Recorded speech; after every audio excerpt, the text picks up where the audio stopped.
Friends, I want you to see some of the bullshit that I watch Monday, Wednesday, Friday. I don't know what their schedule is, but these are questions at the White House press briefing that Sarah Sanders Huckabee,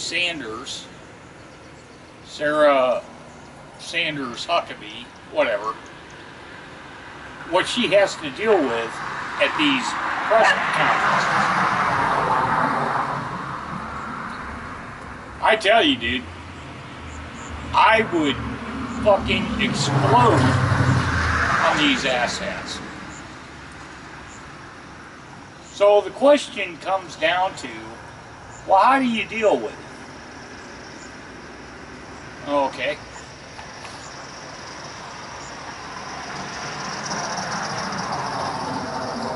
One thought that has already been put out there is, fuck these press conferences. Don't give them anymore.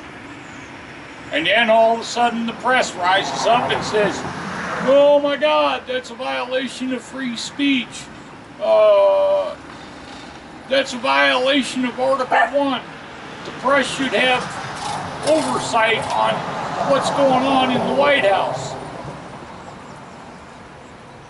Yeah, okay.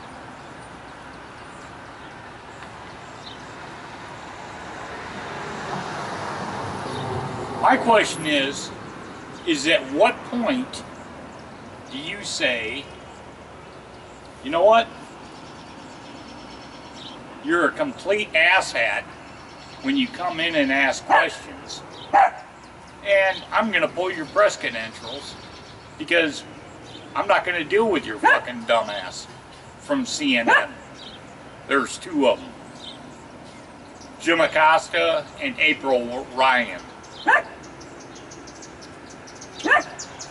Pull both their press credentials and say, CNN, you're entitled to have your reporters in here, but we're not accepting these two rude asshats in the press conference anymore. Learn some fucking respect. ABC doesn't seem to have a problem with not being asshats. NBC, MSNBC, they're asshats too, but whatever. Fox, I think it's John Roberts, he gets to be an asshat, but he knows when to shut the fuck up instead of trying to keep pushing to get an answer that he's not going to get. So consequently, when Obama was the president, those dickwads would stand up there for like an hour and a half answering questions. But they duck and dodge, and the press was like, oh, okay, that's a good answer, that's a good answer, that's a good answer. But when a Republican does it,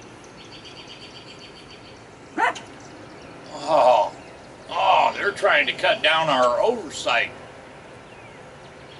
They're trying to cut our oversight down on the government. Yeah, freedom of the press. Freedom of the press is fine until you become an asshat. Freedom of the press is fine in a war environment until you're CNN and you're showing live footage of what the fuck we were doing in Baghdad. Remember that? Oh, nobody remembers that, right?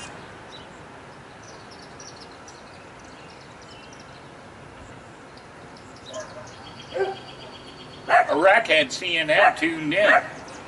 They were watching what we were hitting. Well, all of a sudden, they got their shit cut off. So they weren't able to show it anymore. Did the press apologize for it? No.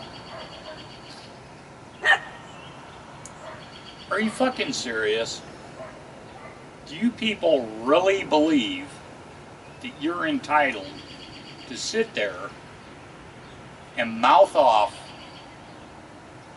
at a government official, not elected, just a hired gun? You expect them to sit there and mouth off with no response? So I want you to watch some of these, and I'm going to highlight them.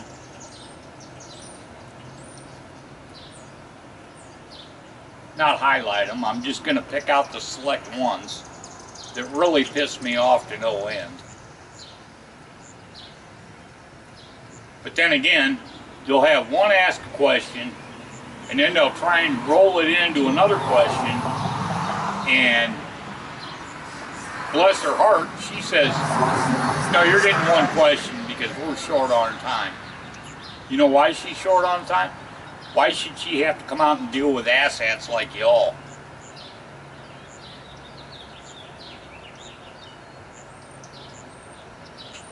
But then the follow-up question from the next reporter will be, well, I want to try to expand on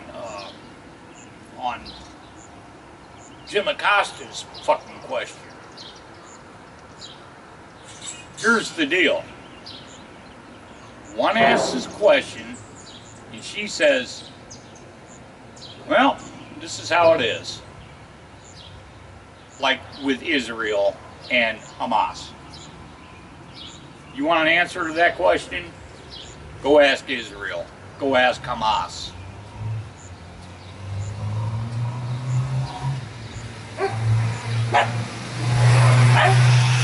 They want to question what the president's lawyers are thinking. She doesn't answer for Trump's personal lawyers. Why do you keep pinging on that question? If I was her, I would say, well, I already answered that. I'm not going to answer that. You just ruined your question. Next. I'll answer your question. Or not I'll answer it, I would say, next. I'll take a question from you. You think maybe they might learn that they're not going to get an answer to anything like that? But no, they all have to try and gangbang her.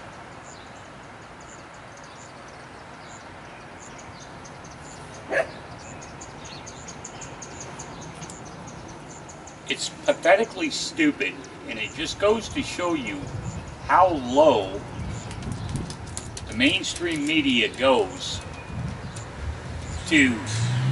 They're not trying to get an answer. They're trying to get a spotlight on them for the 5 o'clock news, the 10 o'clock news. Oh, yeah, look, I asked really tough questions. And then that leads into the roll-in for the other dickwads on the talking head syndrome can sit there and mouth off. Well, she avoided that question, or she avoided that question. Motherfucker, please. Here you go, have a watch. All of this time, and with that, I will take your questions. Jonathan. Sir, just a short time ago, the president said that I have an absolute right to pardon myself. Why does he think that, and does he also agree with Rudy Giuliani, his lawyer, that a pardon for himself would be unthinkable and would lead to immediate impeachment? Thankfully, the president hasn't done anything wrong and wouldn't have any need for a pardon. But does he absolutely rule out doing that? I mean, does he rule out ever issuing a pardon for himself? Once again, thankfully, the president hasn't done anything wrong and therefore wouldn't need one. Steve? How does the president respond to this criticism? Korea denuclearized. Peter? So let me ask you if I can. Does the president believe that he is above the law? Certainly not. The president hasn't done anything wrong. The question isn't if he's done anything wrong. I guess the question is, does the president believe the framers envisioned a system where the president couldn't pardon himself, where the president could be above the law? Certainly the Constitution very clearly lays out the law, and once again, the president hasn't done anything wrong, and we feel very comfortable in that front. I know, but you just a moment ago said it's not that clear. So I guess simply put, does the president believe he is above the law? Certainly no one is above the law. Vivian, go ahead. If I can't follow, just because I Sorry, haven't no, been here a I'm while. going to keep going right I just here. want to ask you, this is an Sorry, important Peter, one, because we're it's gonna about, keep moving. Go I'll just ahead. keep asking if I can. Peter, The president, no, you can actually. well, Go actually, I'm ahead. going to, Sarah. I think this is important. I haven't had I'm a going chance to to ask this continue to question. move Thank on. you. Sarah, Sarah, thanks. Right here, and then I'll All go. right, thanks. In those negotiations, as you know, I put out a statement earlier this morning that those conversations continue. Brian, we're going to keep moving. Go ahead, Thank you. Brian. Two quick questions. One, I've asked this before, is there any chance we could ever see the president come out here and take some questions from us in this briefing room? And secondly, has anyone in this administration ever asked the president, last week you had on your agenda, you had an agenda where you had lower jobs coming out, lower unemployment coming out, and you also had the Second Chance Act, I think it was. And instead of those, we had to respond to presidential tweets. Has anybody ever in this administration asked him to back away from Twitter just for a day? On the first question, certainly you guys would be the first to know if the president comes out here, but thankfully he does address the press in a number of ways and in a number of venues, and we'll see if it happens here, and we'll certainly let you know. In terms of Twitter, the president uses Twitter to communicate directly to the American people. Frankly, you have the ability to choose what you want to write about, and you guys choose to write about things that the American people don't care about day in and day out, and that's a decision that you make, and frankly, I think it's the wrong one. Jordan, go ahead. The opportunity to ask. On that, we'll certainly let you guys know. John? Thanks a lot, Sarah. Since Robert Mueller was named the special counsel over a year ago, the president's team, his legal team, the Justice Department has never challenged the constitutionality of the special counsel. And yet the president today is doing just that. Why hasn't either the Justice Department or the president's legal team challenged the constitutionality? They have the right to do so in federal court, and yet they haven't done so. Again, scholars have raised a number of questions about the legality. But specifically, those two entities have not done it. The president's own lawyers have not done it, Sarah, and they can do so. You would have to ask them. I'm not here to speak on behalf of the outside counsel. What about the Justice Department? Can you speak on behalf of the Justice I would Department? refer you to the Justice Department. They have a pretty large comms team. They'd be happy to answer those questions. Steve? Back and forth, and I would encourage you to reach out to the outside counsel. Jim? Sir, Rudy Giuliani, the president's outside lawyer, said to the Huffington Post, in no case can he be subpoenaed or indicted. I don't know how you can indict while he's in office, no matter what it is. If he shot James Comey, he'd be impeached the next day. Impeach him, and then you can do whatever you want to him. Is that appropriate language coming from the president's outside lawyer to be talking about the president shooting Jim Comey in that fashion? You would have to ask Rudy Giuliani about his specific comments, but thankfully the president hasn't done anything wrong, and so we feel very comfortable in that. Josh? Sarah, Go ahead, Josh. if I could ask a follow-up Sorry, I'm question. gonna keep going. If I could ask a Josh, follow-up go ahead. question, who are these? Not today, Jim. Go Well, ahead, others Josh. have had follow-up questions. Sarah, They if I haven't could ask- actually. Go ahead, Josh. They have had follow-up questions. If I could ask who these legal scholars are that you are I'm going to citing, direct that the would be question great. to Josh. Go ahead. If you're saying the one thing from the podium that it wasn't dictated by the He's suggesting this is about the national anthem. Is the president aware that not a single player on the Eagles through the entire season knelt for the national anthem? The president's position on not just the anthem has been clear, but let's not forget this isn't. There were 80 members of the Eagles organization that RSVP'd and committed to attend this event as recently as Friday, as well as over 1,000 fans of the Eagles organization. And the Eagles are the ones that tried to change their commitment at the 11th hour. And the president, frankly, thinks that the fans deserve better than that. And therefore, we changed the ceremony to be a focus on celebrating our great country. Why is he Pamela? acting like this is about the national anthem? And is he concerned that we heard from Steph Curry and from LeBron James the suggestion that whoever wins the NBA championship, they're unlikely to be here? Is this about something more than the national anthem? Something other than the national anthem?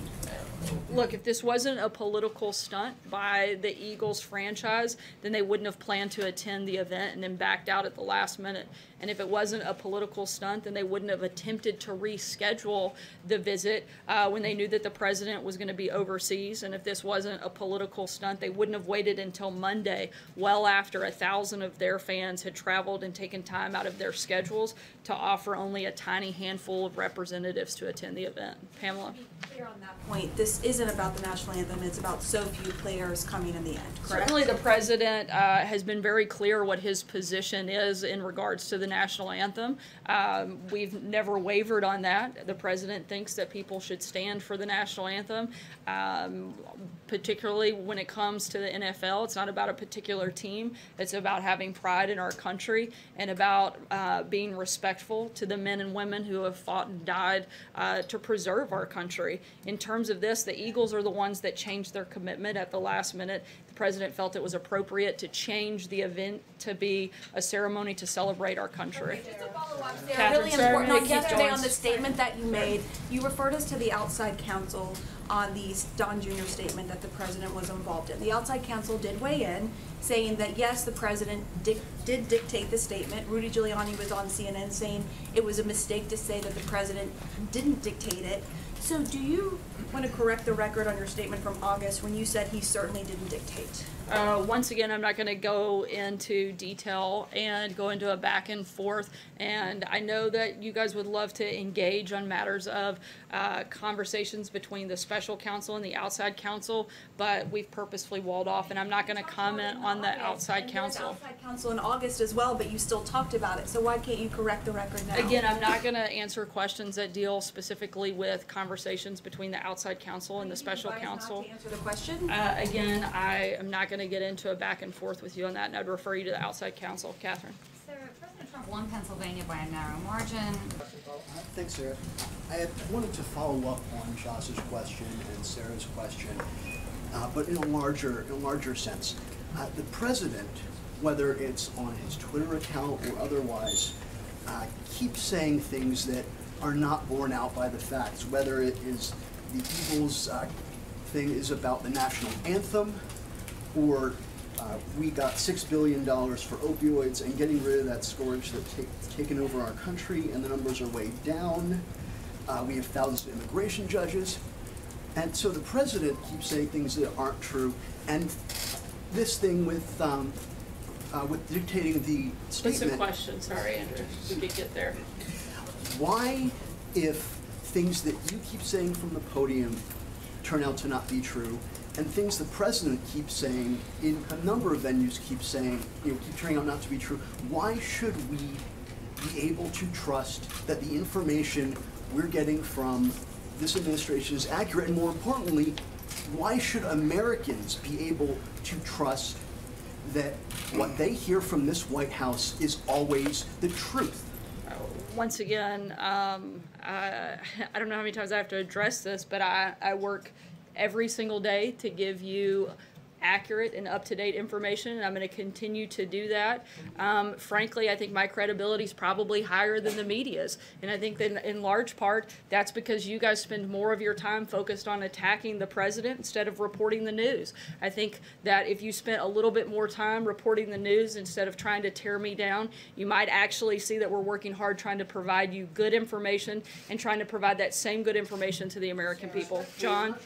Sorry, Andrew, I gave you quite a bit of time. John, go ahead. Thanks a lot, Sarah. I just wanted to get your reaction, the administration's reaction to a statement that was put out by a player on the Eagles, Malcolm Jenkins. He's a strong safety on the Philadelphia Eagles, very well respected on the team and throughout the league.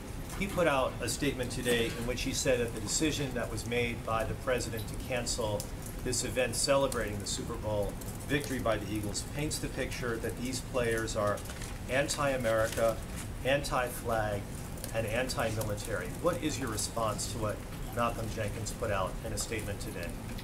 I've addressed this a few times. Again, the Eagles were the ones that committed to an event on Friday. They submitted over 80 members of the Eagles franchise for the event, along with over 1,000 fans to participate. And it was the Eagles organization that tried to change their commitment at the 11th hour. If this, once again, if this wasn't a political stunt, then they wouldn't have planned to attend the event and then backed out. If it wasn't a political stunt, they wouldn't have attempted to reschedule an event for when they knew that the president would be out of the country, and they wouldn't have waited until the very last minute to make these changes if this wasn't about some type of political statement that they were trying to make towards this president. Cecilia?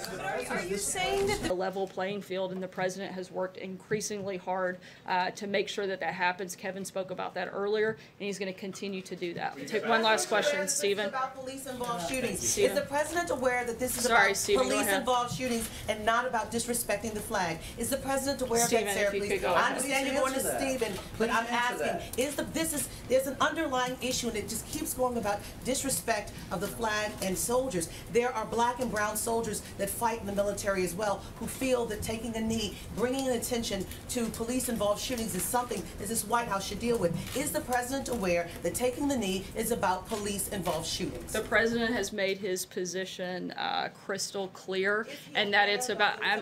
I let you rudely interrupt me and your colleague. I'm going to ask that you allow me to finish my answer. I would be happy to answer it if you would stop talking long enough to let me do that.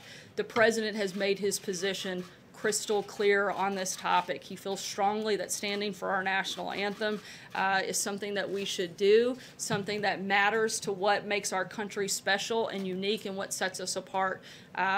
He's not going to waver on that, and he's not going to apologize for it. And frankly, more than 70% of Americans agree with him on that matter. If you go back to what the original intent was, this has been made a political argument of which the president is not going to back down from, and he's been clear on it. Stephen, last question. April, I've addressed your question. I'm not going to continue to engage with you. Stephen. The NFL is now telling people they have to stand. Will the president deal with the issue of police-involved shootings? I'm going to deal with the issue of addressing your colleague's question. But it's a real question. Can you take it to the president and come back to us with it? Stephen, go ahead. Always happy to yield to a